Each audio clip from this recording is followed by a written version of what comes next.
Mercedes दौड़ रही थी। उसमें 3 लोग सवार थे, राहुल, निधि और उनकी 10 साल की बेटी तानिया। राहुल अपने दोस्त सैफ के घर ईद की पार्टी में शामिल होने के लिए गया था और पार्टी करके घर लौट रहा था। निधि ने मुस्कुराकर ड्राइव करते हुए राहुल से कहा, कुछ भी कहो राहुल, आज तो ईद की पार्टी में मजा आ गया। हाँ, मेरा दोस्त बहुत ही बिंदास और हंसी मजाक करने वाला व्यक्ति है। मैंने देखा उसके घर पर शहर की एक से एक बड़ी हस्ती थी, मगर फिर भी वो उन सबको इग्नोर करके हमें इम्पोर्टेंस दे रहा था। हाँ, देगा क्यों नहीं, आखिर मेरा दोस्त जो है। सच में राहुल, अमेरिका से इंडिया लौटकर बहुत अच्छा फील हो रहा है। वैसे तुम्हारा दोस्त सचिन अभी तक नहीं आया अमेरिका से? निधि की बात सुनकर राहुल चौंक कर बोला, ओह शिट यार, उसका फोन आया था कि वो इंडिया आ रहा है। उसने बोला था कि मुझे एयरपोर्ट पर पिक कर ले। निधि बहुत नाराज होगा वो। कोई बात नहीं, उससे बोल देना कि तुम्हें बिल्कुल याद नहीं रहा, और फिर तुम्हें सैफ की इनवाइट की हुई ईद पार्टी में भी तो शामिल होना था। निधि ने इतना बोला ही था कि उसकी बेटी तानिया ने अपनी माँ की ओर देखकर कहा, मुझे भूख लगी है माँ, और प्यास भी। तानिया की बात पर निधि ने बुरा सा मुंह बनाकर उसकी ओर देखकर कहा, पार्टी में तो इतना खाया था तुमने, फिर भी भूख लगी है? निधि की बात पर तानिया ने मासूम सा चेहरा बनाकर कहा, कोई बात नहीं मम्मी, मुझे पानी ही पिला दीजिए। कितनी बार बोला है मुझे मम्मी मत बोला करो। पानी अभी नहीं है, आगे जाकर कोई शॉप पड़ेगी तो बोतल खरीद के दे दूंगी। निधि की बात पर राहुल ने मुस्कुराकर कहा, छोटी बच्ची है निधि, इतना नाराज होना सही नहीं है।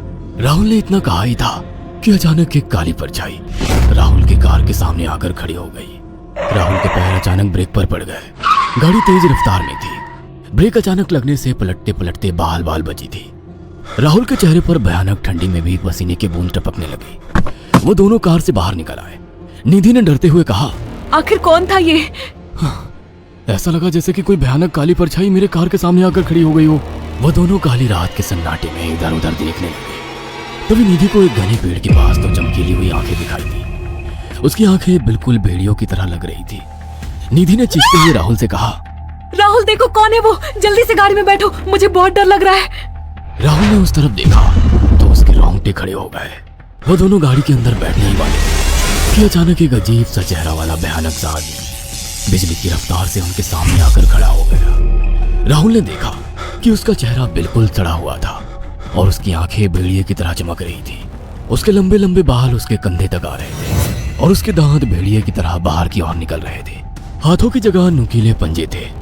राहुल को देखकर अजीब से अंदाज में हंसने लगा, मगर जैसे ही राहुल की नजर उसके कपड़ों पर गई, राहुल की आंखें फटी की फटी रह गई। वो हकलाते हुए बोला, भाईजान, भाईजान, मुझे माफ कर दो, मुझे छोड़ दो।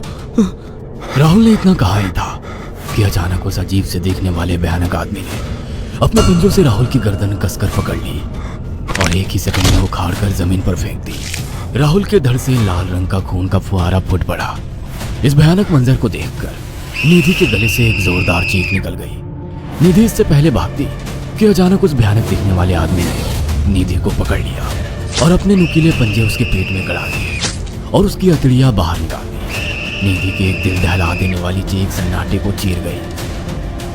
अचानक हवा का एक बवंडर उठा और वो भयानक सा दिखने वाला व्यक्ति देखते ही देखते बवंडर के साथ गायब हो गया। तानिया ने डरते डरते निधि के मोबाइल से पुलिस और सैफ को बुला लिया और कुछ ही देर में वहां चारों ओर पुलिस की गाड़ियां थी। पुलिस ने राहुल के दोनों दोस्त सैफ और सचिन को वहीं बुला लिया। इंस्पेक्टर अर्जुन ने दोनों से कहा, मैंने ऐसी हत्याएं अपने करियर में कभी पहले नहीं देखी। ये काम तो ना किसी जानवर का लगता है, ना ही किसी इंसान का। सचिन कपकपाती हुई आवाज में बोला, आप कहना क्या चाहते हैं? कुछ कह नहीं सकता। जिस किसी ने भी इन दोनों को मारा है उससे एक बात तो साबित होती है कि वो इन दोनों से हद से ज्यादा नफरत करता था। अब सारी सच्चाई तो यह बच्ची ही बता सकती है। इतना बोलकर इंस्पेक्टर अर्जुन तानिया के पास चला गया, जो बेहद डरी हुई थी। तानिया ने आंखों देखी सारी घटना इंस्पेक्टर अर्जुन को बता दी। तानिया की बात सुनकर इंस्पेक्टर अर्जुन कंफ्यूज चेहरा लेकर मोबाइल पर किसी से बात करने लगे। सचिन इंस्पेक्टर के पास आ गया और सैफ भी डरता हुआ इंस्पेक्टर अर्जुन के पास आकर बोला, क्या हुआ इंस्पेक्टर? तानिया ने क्या बताया? उसने जो बताया वो काबिल यकीन नहीं है। उसकी बात पर किसी भी तरह से यकीन नहीं किया जा सकता। फिर भी कुछ तो बताया इंस्पेक्टर। हाँ, उस बच्चे के मुताबिक एक भूत ने निधि और राहुल को बड़ी बेदर्दी से मारा है। इंस्पेक्टर की बात सुनकर दोनों बुरी तरह से चौंक गए। क्या मतलब है इस बात का? बच्ची बेहद डरी हुई है। हम आगे की तफ्तीश जारी रखेंगे। निधि और राहुल तो चले गए, अब तानिया को मैं रख लूंगा। नहीं नहीं, राहुल मेरा अच्छा दोस्त था, तानिया अब मेरे साथ रहेगी। देखिए, बच्ची के माँ बाप अब इस दुनिया में नहीं है और आप दोनों भी शादीशुदा है। मुझे नहीं लगता कि आप दोनों बच्ची की सही से देखभाल कर सकते हैं। मेरी कोई औलाद नहीं है, मैंने अपनी पत्नी को फ़ोन कर दिया है, वो भी IPS ऑफिसर है। ये बच्ची आज से मेरे साथ रहेगी। उसका मासूम चेहरा मेरे दिल में उतर गया है। अब तुम दोनों जा सकते हो। पूछताछ के लिए मैं जब भी तुम्हें बुलाऊं तुम दोनों आ जाना। इंस्पेक्टर ने यह बात बोली ही थी कि अचानक वहां पर मौसम बदल गया। चारों ओर काली घटाएं छा गई और एक भयानक बवंडर उठा और देखते ही देखते सब पुलिस वालों के सामने वो भयानक चेहरे वाला आकार सबके सामने खड़ा हो गया। उसको देखकर सबके रोंगटे खड़े हो गए। देखते ही देखते उसने अपने भयानक पंजे सैफ की आंखों में डालकर उसकी आंखें निकाल ली। सैफ ने चीखते हुए वहीं दम तोड़ दिया। उस भयानक आदमी को देखकर सचिन उसके पैरों पर गिर गया। तुम तो भाईजान से कपड़े पहने हो, मैं समझ गया तुम भाईजान हो। मुझे माफ कर दो भाईजान, मुझे यहाँ से जाने दो, मैंने कुछ नहीं किया था। वो भयानक चेहरे वाला गुर्राते हुए बोला, बता इन सबको कि ये सब इतनी भयानक मौत क्यों मरे। सचिन दौड़ता हुआ इंस्पेक्टर अर्जुन के पास गया और बोला, मैं जानता हूँ इसने इन तीनों को क्यों मारा। इसका नाम भाईजान था। जब ये जिंदा था ये किसी का भाई किसी की जान था। बहुत साल पहले ये हम सबका बहुत अच्छा गहरा दोस्त और बिजनेस पार्टनर था। ये सबकी बहुत मदद किया करता था। इसकी प्यारी सी बेटी थी तानिया, जो इस वक्त कार के अंदर बैठी हुई है, ये इसी की बेटी है। भाईजान अपने सारे पैसों से एक बहुत बड़ा हॉस्पिटल खोलना चाहता था जिससे गरीबों का मुफ्त इलाज किया जा सके, मगर हम तीनों इसके लिए तैयार नहीं थे। हमारी नीयत उसकी दौलत पर खराब थी और एक दिन हम सब धोखे से ईद के दिन भाईजान को यहाँ ले आए और इसे मारकर फेंक दिया। तो फिर तुम सबने इसकी बेटी को क्यों जिंदा छोड़ दिया। हमें बाद में पता लगा कि भाईजान ने सारी जायदाद अपनी बेटी के नाम कर दी है, इसीलिए हमने भाईजान की पत्नी को भी मार दिया।